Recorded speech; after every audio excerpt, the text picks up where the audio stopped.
हर हर महादेव। सभी भक्तजनों को, आप सभी को महाशिवरात्रि की हार्दिक शुभकामनाएं। मैं आपका प्यारा दीपू आज आपको महाशिवरात्रि के बारे में बताना चाहता हूं कि महाशिवरात्रि कब और क्यों मनाते हैं। हमारे सनातन धर्म में महाशिवरात्रि का इतना क्यों महत्व है, मैं अपने हिंदू ग्रंथों के अनुसार आपको बताऊंगा कि शिवरात्रि क्या है, इसे क्यों मनाते हैं। हमारी कथा सुनने के पहले अगर आपने मेरा YouTube चैनल सब्सक्राइब नहीं किया तो प्लीज कर लीजिए, ऐसी और धार्मिक वीडियो देखने के लिए। हिंदू ग्रंथों के अनुसार यानी कान्यत्र लिंगानि स्थावराणि चराणि च तेषु संक्रमते देवस्तस्यां रात्रौ यतो हरः शिवरात्रिस्ततः प्रोक्ता तेन सा हरि वल्लभा। अर्थात इस चल अचल सृष्टि में जहाँ कहीं भी शिवलिंग हैं, चाहे वह छोटे हो या अत्यंत विशाल, उन सभी में भगवान शिव इस महाशिवरात्रि के दिन दिव्य रूप में समाहित हो जाते हैं और भक्तों की पूजा स्वीकार करते हैं। भगवान श्री हरि विष्णु को भी महाशिवरात्रि का दिन अत्यंत प्रिय है। वेद ऋषि श्री वेद व्यास जी द्वारा रचित शिव महापुराण में वर्णित दिव्य ज्ञान के माध्यम से आज की अपनी प्रस्तुति में हम हिंदू धर्म में मनाए जाने वाले एक पवित्र पर्व महाशिवरात्रि के बारे में जानकारी देने का प्रयास कर रहे हैं। वैसे तो एक वर्ष में 12 शिवरात्रियां आती हैं, जो कि प्रत्येक मास के कृष्ण पक्ष की चतुर्दशी को आती हैं। लेकिन फाल्गुन मास में पड़ने वाली कृष्ण पक्ष की चतुर्दशी को आने वाली शिवरात्रि को महाशिवरात्रि के नाम से जाना जाता है।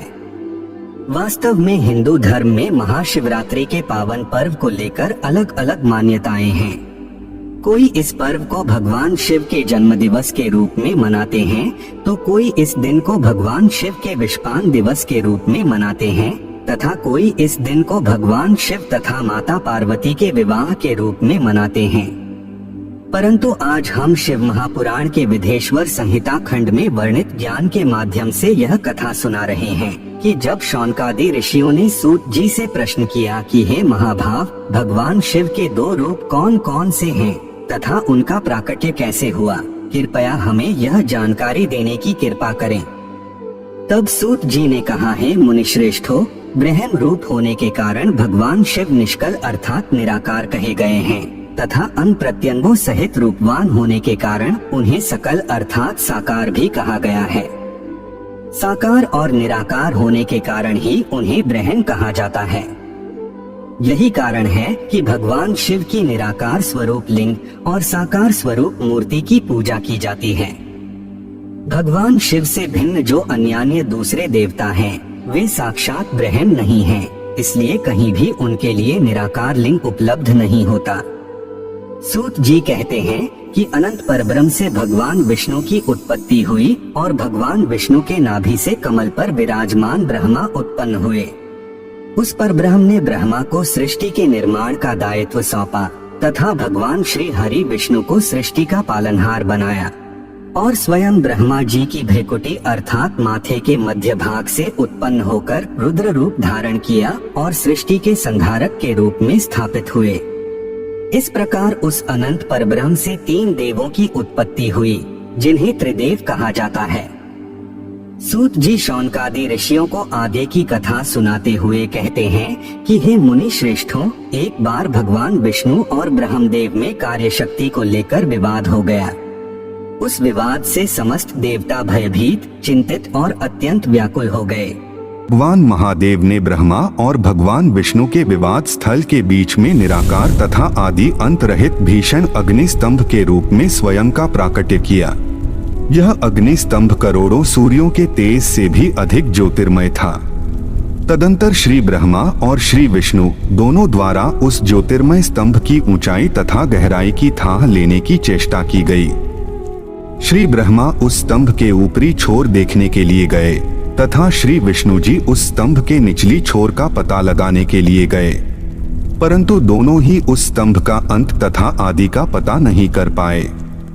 तदंतर वे दोनों ब्रह्मदेव और श्री विष्णु भगवान शंकर को प्रणाम करके दोनों हाथ जोड़कर उनके दाएं बाएं भाग में चुपचाप खड़े हो गए। फिर उन्होंने वहां साक्षात प्रकट पूजनीय महादेव को श्रेष्ठ आसन पर स्थापित करके पवित्र पुरुष वस्तुओं अर्थात उन महेश्वर का पूजन किया। इस प्रकार सबसे पहले वहां ब्रह्मा जी और विष्णु जी ने भगवान शंकर की पूजा की। इससे प्रसन्न होकर भक्त वत्सल भगवान शिव ने अपने आरंभ और अंत रहित ज्योतिर्मय लिंग स्वरूप को अत्यंत छोटा किया और वहां नम्र भाव से खड़े हुए उन दोनों देवताओं से मुस्कुराकर कहा, हे पुत्रों, आज का दिन एक महान दिन है।